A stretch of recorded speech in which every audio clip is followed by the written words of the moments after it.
E a lição que podemos tirar dos dois exemplos tratados, da base igual a 2 e a base igual a 3, é que, se queremos encontrar a função exponencial cuja derivada no ponto de x igual a 0 seja igual a 1, tal função deve ter a base a considerada como sendo um número menor do que 3 e maior do que 2, ou seja, um número real situado entre 2 e 3. Já vimos uma evidência geométrica de que existe uma única função exponencial, ou seja, um único valor para a base a que satisfaz tal condição. E nós vimos com os exemplos citados que essa base tem que ser um número situado entre 2 e 3. Um grande matemático no século XVIII, aliás, um dos grandes matemáticos de todos os tempos, Euler, designou a base A que satisfaz essa condição como sendo um número E, que posteriormente Euler provou ser um número irracional. Assim, na função y igual a e elevado a x, temos no ponto de coordenada 0, 1 pertencente a esse gráfico, a inclinação da reta tangente a esse ponto satisfaz a condição de que a sua inclinação ΔY sobre ΔX é exatamente igual a 1. Ou seja, a derivada no ponto de x igual a 0 deve ser igual a 1. Mas lembrando que a derivada no ponto de x igual a 0 é dada como sendo o limite de a elevado a h menos 1 sobre h, com h tendendo a 0, e o número e é o número que satisfaz essa condição ao ser substituído na base h, então temos que o limite de e elevado a h menos 1 sobre h, com h tendendo a 0, deve ser igual a 1. E o que esse limite nos diz é que, para um valor pequeno de h, a expressão e elevado a h menos 1 sobre h é um número aproximadamente 1. Quanto mais próximo de 0 for o valor de h, mais próximo de 1 será o valor da fração. E isso nos leva a compreender que e elevado a h menos 1, para valores pequenos de h, é aproximadamente igual a h. Ou ainda, que é aproximadamente 1 mais h elevado a 1 sobre h. Fazendo a fração 1 sobre h igual a um número n, temos h igual a 1 sobre n, e ainda o número e sendo dado aproximadamente por 1 mais 1 sobre n elevado a n.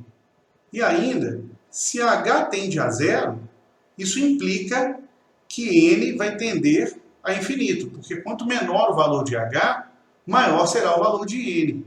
Então, dessa forma, podemos dizer que o número e é precisamente o limite de 1 mais 1 sobre n elevado a n, com n tendendo ao infinito.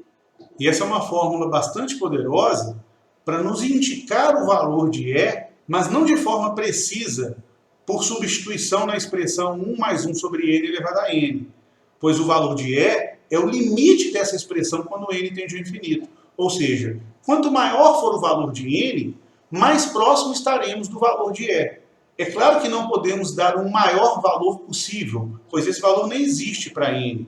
Mas essa fórmula nos permite aproximar do valor de e tanto quanto possamos querer. E assim vamos fazer, por exemplo, na construção de uma tabela, algumas aproximações para o número e, aumentando gradativamente o valor de n. Começando por substituir n igual a 1, temos 1 mais 1 sobre n elevado a n igual a 2. Se fizermos n igual a 2, o resultado da expressão 1 mais 1 sobre n elevado a n será 2,25. Fazendo n igual a 5, temos a expressão correspondente igual a 2,48832. Fazendo n igual a 10, o valor que eu vou colocar aqui já será um valor aproximado, ele será aproximadamente igual a 2,593742. Com n igual a 100, temos o valor aproximado da expressão dado por 2,704814. Com n igual a 1000, teremos a expressão dada por um valor aproximado, correspondente a 2,716924. E, finalmente, fazendo n igual a 1 milhão, 10 elevado a 6, então o valor correspondente à expressão é aproximadamente igual a 2,718280. Como já foi dito anteriormente, Euler demonstrou que o número E é um número irracional. Não podemos, por meio da tabela, encontrar um valor preciso para E, substituindo um valor específico de N. Pois quanto maior for o valor de N, mais próximo estaremos do número E. E como E é um número irracional, então o que costumamos fazer é designar uma aproximação, onde dizemos que é aproximadamente 2,71, com duas casas decimais. E voltando à questão das derivadas, a base E, então, é um número que corresponde à base da exponencial, ou seja, f de x igual a e elevado a x, no qual a derivada f' de x é dada pela mesma expressão e elevado a x. Observe que esse fato também se configura se essa função fosse multiplicada por uma constante k, ou seja, se f de x é igual a k vezes e elevado a x, significa dizer que a sua derivada, lembrando que podemos aplicar aqui uma importante regra de derivação, que nos diz que, se estamos derivando uma função multiplicada por uma constante, isso pode ser dado como sendo a constante multiplicada pela derivada da função. Ou seja, se f de x é igual a k vezes e elevado a x, a sua derivada f' é igual a k vezes a derivada de e elevado a x, que por sua vez é a própria e elevado a x.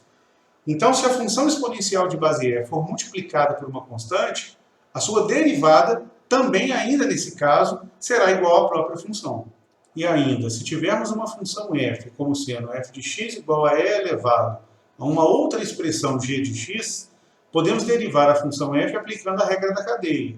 Ou seja, f' de x é igual a e elevado a g de x vezes a derivada de g de x. A título de exemplo, temos: se y é igual a e elevado a x ao quadrado, significa dizer que a derivada dy dx dessa função será dada como sendo e elevado a x ao quadrado vezes a derivada de x ao quadrado. Ou seja, igual a e elevado a x ao quadrado vezes 2x.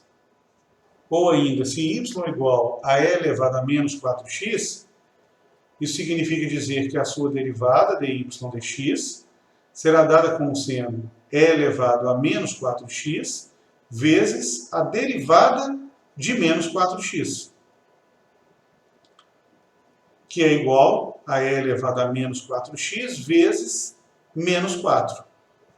Ou simplesmente, menos 4 vezes e elevado a menos 4x.